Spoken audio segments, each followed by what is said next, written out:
রাধে রাধে বন্ধুরা, নমস্কার। সঞ্চিতাস ব্লগে তোমাদের অনেক অনেক স্বাগত ও অনেক অনেক শুভেচ্ছা। তো দেখো, কাল তো ভাইফোঁটা, সকালবেলার থেকেই অনেক কাজের চাপ থাকবে। তো সেই জন্য আজ রাতেই বেডশিটটা চেঞ্জ করে নিচ্ছি। তো আর তাছাড়া তোমরা তো জানোই আমি রাতের বেলাতেই বেডশিট চেঞ্জ করি, ঘরের ফার্নিচারগুলো মোছামুছি করি। দিনের বেলা তো টাইম হয় না, তো সেই জন্য আর বেডশিটটা তো চেঞ্জ করতামই। যাই হোক, ফার্নিচারগুলো মুছে নিচ্ছি। চলো ফার্নিচারগুলো মুছে নিই ভালো করে। জানো তো, ভেবেছিলাম যে কালী পুজোয় একটু বেরোবো ঠাকুর দেখতে, তো এবার না আর বেরোনোই হলো না। ভীষণ কাজের চাপ ছিল হাজবেন্ডের, তো সেই জন্য আর বেরোনো হলো না। তো যাই হোক, আজকেও বেরোবো ভেবেছিলাম, আজকেও হলো না। কাল যদি হয় তো হবে ভাইফোঁটার দিন, আর যদি কাল না হয় তাহলে আর বেরোনো হবে না ঠাকুর দেখতে। তো চলো,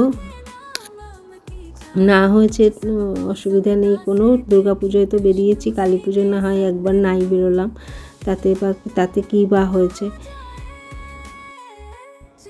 তো চলো আলনাটা ভালো করে গুছিয়ে নিচ্ছি। আলনাটা না অনেক দিন হলো, আবার ওপরের তাকটা অনেক দিন হলো একটু এলোমেলো হয়ে আছে, সব জগর বগর হয়ে আছে, সব ওলট পালট হয়ে, মানে তলার দিকে কোনটা যে আছে আর কোনটা যে নেই ওপরের তাকটাতে, সেটা আর আমার মনে নেই। তো যাই হোক, ওপরের তাক থেকে সব কিছু নামিয়ে তারপরে আবার ভাঁজ করে রাখতে হবে। তো সেটা আর এখন করছি না, পরে করব। পরে যখন কিছু খুঁজে পাবো না, পুরো ওলট পালট হয়ে যাবে, তখন আবার এগুলো ঠিকঠাক করব। তো বন্ধুরা, আজকেও হবে ভগবান শ্রীকৃষ্ণের কথা। তো তোমরা স্কিপ না করে দেখতে থাকো, শুনতে থাকো ও সাথে থাকো। আর ভিডিওটা যদি তোমাদের ভালো লেগে থাকে তাহলে অবশ্যই লাইক, কমেন্ট, শেয়ার ও সাবস্ক্রাইব করতে ভুলো না, তাহলে আমার ভিডিওটি পৌঁছে যাবে সবার আগে তোমার কাছে।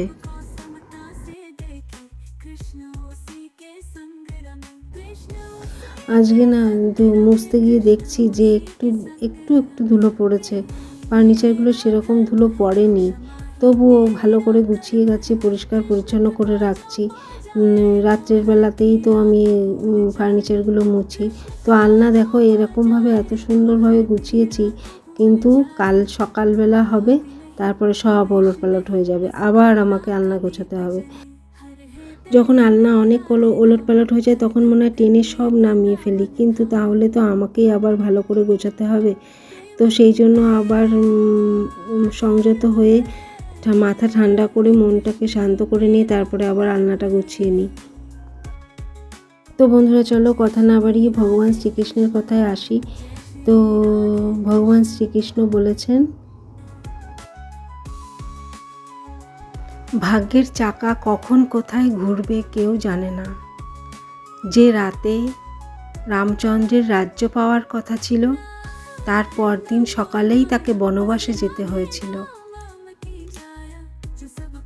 তাই আমরা যেন সৎ পথে থেকে সঠিক কর্ম করে যেতে পারি।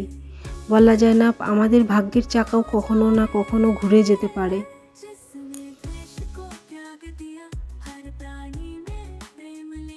তো চলো, ঘর তো গোছানো হলো, এবার সোফাটা গুছিয়ে নিই। সোফাটা না কভারটা তুলে রেখেছি, মেয়ে বলছে মা ভালো লাগছে না, কভার তুলে রাখো, কভারের জন্য ঠিকঠাকভাবে বসা যায় না, সব সময় এলোমেলো হয়ে যায়।